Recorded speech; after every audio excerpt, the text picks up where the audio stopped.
संसद में राहुल और अखिलेश की जबरदस्त जुगलबंदी देखने को मिल रही है। राहुल और अखिलेश का कॉन्फिडेंस बता रहा है कि ये साझेदारी लंबी चल सकती है। ऐसे में सवाल यह है कि क्या बीजेपी को 27 में बड़ी चुनौती मिल सकती है।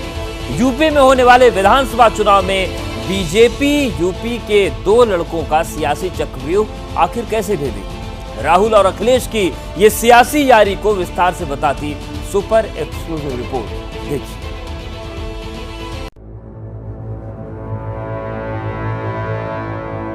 इतिहास को देखिए। आप अपने आप को हिंदू कहते हो, आप हिंदू कहते हो, आप हिंदू धर्म को समझते नहीं हो।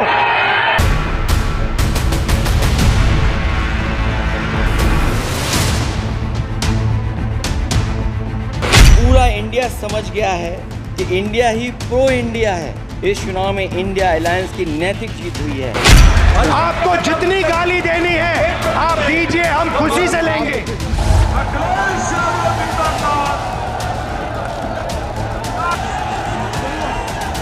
हम अयोध्या से लाए हैं उनके प्रेम का पैगाम। जुलाई महीने की पहली तारीख थी। 18वीं लोकसभा का संसद में पहला सत्र चल रहा था। पहली बार नेता प्रतिपक्ष के तौर पर राहुल गांधी संसद में बोल रहे थे। भाषण की शुरुआत में ही राहुल गांधी ने संविधान का जिक्र किया, भगवान शंकर की तस्वीर दिखाई। 10 साल में पहली बार सरकार बैकफुट पर नजर आई। हमें संरक्षित करिए, ऐसे नहीं चलता। जुलाई का ही महीना था। 29 जुलाई की तारीख थी। 18वीं लोकसभा का पहला बजट सत्र चल रहा था। राहुल गांधी ने फिर भगवान शिव का जिक्र किया, महाभारत की कहानी सुनाई, चक्रव्यूह का किस्सा बताया और बता दिया कि इंडिया गठबंधन की राजनीति किस राह पर बढ़ने वाली है। ये सोचते हैं कि देश के युवा, देश के पिछड़े लोग अभिमन्यु हैं। देश के पिछड़े लोग अभिमन्यु नहीं है, अर्जुन है। मेरे भाषण में कभी नहीं आएंगे। छक, सफेद टी शर्ट, हल्की बढ़ी दाढ़ी और फुल कॉन्फिडेंस से सरकार पर तीखे वार। राहुल गांधी जब भी संसद में आते हैं ऐसे ही नजर आते हैं। सरकार वही है, लेकिन राहुल गांधी के शब्दों में पहले से कहीं ज्यादा तेज धार है, जो सीधे सत्ता को ललकारती है। पहला कदम इंडिया गठबंधन ने ले लिया। पहला कदम इंडिया गठबंधन ने ले लिया। आपके प्रधानमंत्री की कॉन्फिडेंस को हमने उड़ा दिया। मतलब आपके प्रधानमंत्री भाषण में आ ही नहीं पा रहे। बदला अंदाज है, बदले हुए तेवर हैं और सिर्फ राहुल गांधी ही नहीं बल्कि अखिलेश यादव भी सरकार को घेरने का कोई मौका नहीं छोड़ते हैं। बजट सत्र पर चर्चा के दौरान अनुराग ठाकुर जातिगत जनगणना पर राहुल गांधी को घेर रहे थे, तो जवाब अखिलेश यादव की तरफ से आया। और पहली बार ऐसा लग रहा है हारी हुई सरकार विराजमान है। अभी तो नई सरकार बने 2 महीने हुए हैं, लेकिन संसद में राहुल और अखिलेश यादव की जिस तरह की केमिस्ट्री नजर आ रही है वो बताती है कि यूपी के लड़कों की साझेदारी लंबी चलने वाली है और बीजेपी के लिए बड़ी चुनौती बनने वाली है। लेकिन सवाल ये है कि राहुल अखिलेश सरकार पर क्यों हमलावर हैं? यूपी के 2 लड़के सरकार के लिए कितनी चुनौती है? और सबसे बड़ा सवाल ये कि राहुल और अखिलेश के कॉन्फिडेंस की वजह क्या है? नीच का मुद्दा हो, जातिगत जनगणना की बात हो या फिर बजट, संसद में जब भी मौका मिला राहुल और अखिलेश की गजब की जुगलबंदी देखने को मिली है। दोनों ने लगातार और एक ही अंदाज में सरकार को घेरने में कोई कसर नहीं छोड़ी। जो भी इस देश में दलितों की, आदिवासियों की, पिछड़ों की बात उठाता है, जो भी उनके लिए लड़ता है, उसको गाली खाना ही पड़ता है। तो महाभारत में अर्जुन को सिर्फ मच्छी की आंख दिख रही थी, उसी प्रकार मुझे सिर्फ मच्छी की आंख दिख रही है। जाति जनगणना हम करा के दिखाएंगे। खत्म। आपको जितनी गाली देनी है आप दीजिए, हम खुशी से लेंगे। हजूरे आला आज तक खामोश बैठे हैं इसी गम में। हजूरे आला आज तक खामोश बैठे हैं इसी गम में। महफिल लूट ले गया कोई जबकि सजाई हमने। संसद के अंदर ही नहीं बल्कि संसद के बाहर भी यूपी के लड़कों की जोड़ी सरकार को हर मोर्चे पर चुनौती दे रही है। दोनों आत्मविश्वास से लबालब हैं, जिसकी सबसे बड़ी वजह है यूपी में बीजेपी की करारी हार। यूपी में जिस तरह से राहुल और अखिलेश की जोड़ी बीजेपी की राह में स्पीड ब्रेकर बनी, उसकी कल्पना राजनीति के शायद किसी जानकार ने ही की होगी। जो बीजेपी 80 में से 80 सीटें जीतने का टारगेट लेकर चल रही थी, वो एक दशक पीछे चली गई। लेकिन सबसे बड़ा झटका फैजाबाद सीट पर लगा। अयोध्या भगवान राम की नगरी, जहां आस्था और आध्यात्म का संगम है, उसी अयोध्या में 500 साल बाद भव्य दिव्य राम मंदिर का निर्माण हुआ।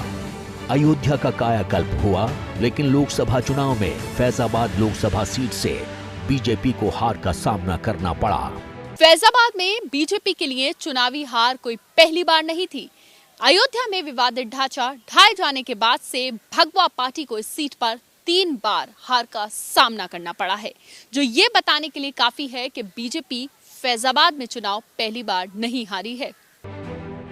2024 के बाद बीजेपी ने फैजाबाद सीट पर लगातार जीत हासिल की। इस बार राम मंदिर बनने से भगवा पार्टी को जीत की पूरी उम्मीद थी, लेकिन ऐसा न हो सका। फैजाबाद के साथ ही बीजेपी ने 29 सीटें खो दी, जिनमें से कई सीटें उस रूट पर पड़ती थीं, जिसे राम वन गमन पथ माना जाता है। यही वजह है कि फैजाबाद में मिली जीत से इंडिया गठबंधन को नई एनर्जी मिल गई। लेकिन बात सिर्फ इतनी सी ही नहीं है। बीजेपी साल 2014 के लोकसभा चुनाव में 80 में से 71 सीटें जीतने में कामयाब रही थी, जो अपने आप में एक रिकॉर्ड है। 5 साल के बाद 2019 में हुए लोकसभा चुनाव में बीजेपी की सीटें 71 से घटकर 62 पर आ गई थीं। इस तरह बीजेपी को 9 सीटों का नुकसान उठाना पड़ा था। इसके बाद अब 2024 के लोकसभा चुनाव में बीजेपी 62 से घटकर 33 सीटों पर पहुंच गई है। बीजेपी को इस बार 29 सीटों का घाटा हुआ है। साफ है कि 2014 में प्रधानमंत्री नरेंद्र मोदी की करिश्मे से बीजेपी को जो उत्थान मिला था, उसका असर यूपी में कम होता जा रहा है। ऐसे में राहुल गांधी और अखिलेश यादव को देश के सबसे बड़े सियासी सूबे में फिर से सत्ता हासिल करने का मुफीद मौका नजर आ रहा है। अध्यक्ष महोदय, ईवीएम पे मुझे कल भी भरोसा नहीं था, आज भी नहीं भरोसा। मैं 80 के 80 सीट जीत जाऊं तब भी नहीं भरोसा। और मैंने अपने चुनाव में कहा था अध्यक्ष महोदय कि ईवीएम से जीत करके ईवीएम हटाने का काम करेंगे। न ईवीएम का मुद्दा मरा है, न जाएगा खत्म। जब तक ईवीएम नहीं हटेगी, हम समाजवादी लोग उस बात पर अड़ग रहेंगे। नतीजों के बाद बीजेपी के बड़े नेता लगातार कांग्रेस और समाजवादी पार्टी गठबंधन के बिखरने की भविष्यवाणी कर रहे थे, लेकिन यूपी के 2 लड़कों की जोड़ी टूटने के बजाय संसद से सड़क तक मजबूत होती दिख रही है। राहुल गांधी और अखिलेश यादव की जुगलबंदी को बीजेपी भी शिद्दत से महसूस कर रही है।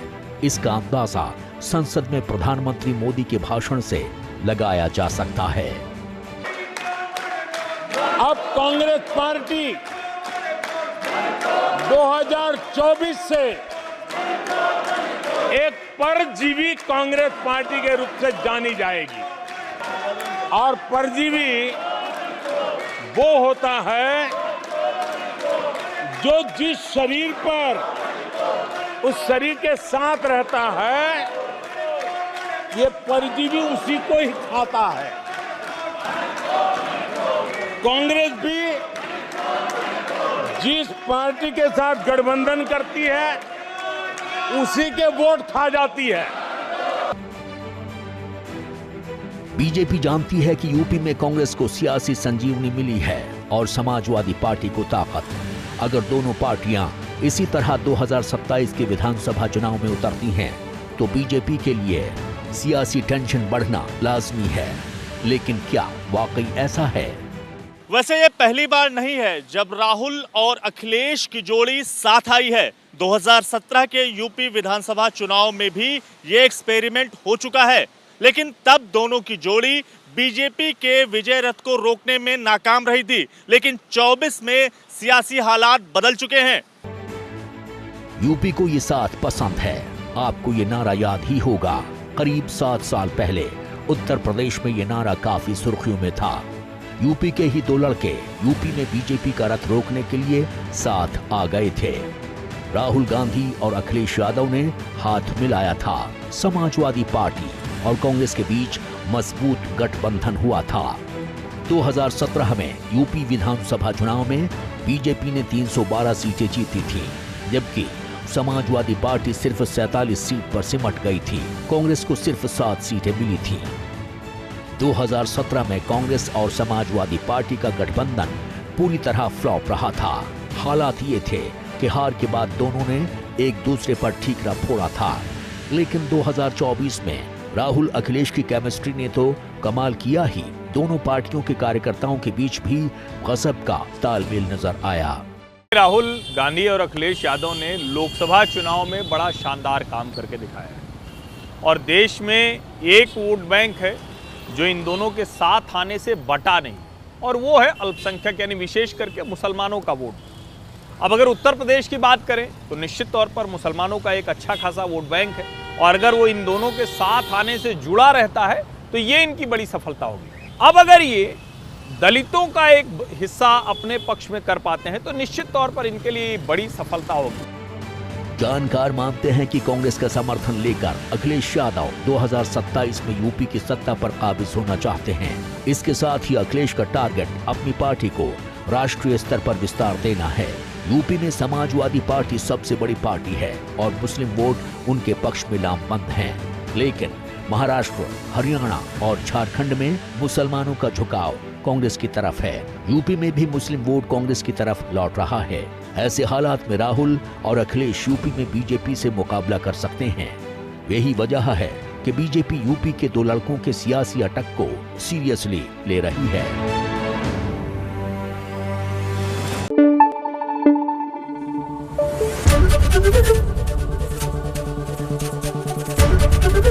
एबीपी न्यूज आपको रखे आगे।